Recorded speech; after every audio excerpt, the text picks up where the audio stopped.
I also come across people who ask me, what is the basic difference between a gastric bypass, which is done by many people, which is a classical Roux-en-Y gastric bypass, and an MGB or a mini gastric bypass?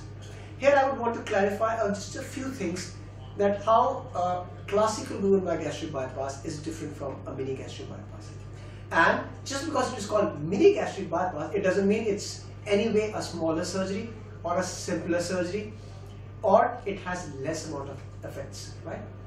In a classical Roux-en-Y gastric bypass, what we do is we connect the intestines in such a pattern, thereby making a Roux limb, so that the food which is from the stomach will go in another limb or another channel and will come to the intestine.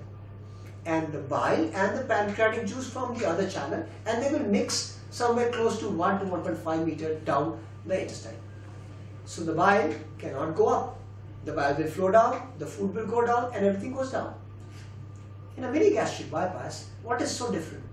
Instead of making two anastomosis or two joinings or two joints, we make just one joint. So it is also fair to call it a one anastomosis gastric bypass. It's also fair to call it a omega loop bypass. It's also fair to call it a Billroth 2 gastric bypass. What do we do?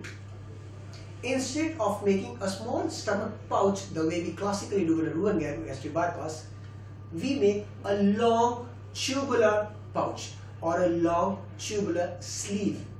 So we make a very long and a tubular sleeve as a pouch. Take intestines anything between 200 to 300 centimeters and do a gastrojejunostomy, that is, make a anastomosis or joining between this long cylindrical stomach sleeve with the intestine. Thereby the food directly goes in there into the intestine, and the bile and the pancreatic juice will take a long circulation and will join the food here. The opponents of this surgery would say the bile can actually go up. Yes, it may, but to what level? It cannot go to the esophagus because the tube or the sleeve that we make is a very long and a tubular one. So in my series, in a large number of series by so many people around the world, and I would want to tell you here about 10 to 15% of all gastric bypass done in the Europe are mini gastric bypass, right? So we haven't really seen, when we do endoscopies, too much of reflux or biliary reflux. I haven't as yet operated any patient on which I had to undo for biliary reflux. So it's a good procedure.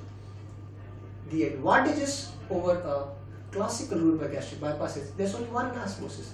So theoretically, there are less chances of this getting obstructed. So chances of intestinal obstruction, which are close to 0.5 to 1% or even 2 in some series, in a classical Roux-en-Y gastric bypass are close to 0 in a mini gastric bypass. And also there is one anastomosis, so technically it would be, I would say, slightly easier than doing a classical Roux-en-Y gastric bypass. And there are no mesenteric defects. So the chances of internal herniations which are there in a Roux-en-Y classical bypass, if you do not close all the intestinal and the mesenteric defects that you close, would be much less or actually negligible in a mini gastric bypass.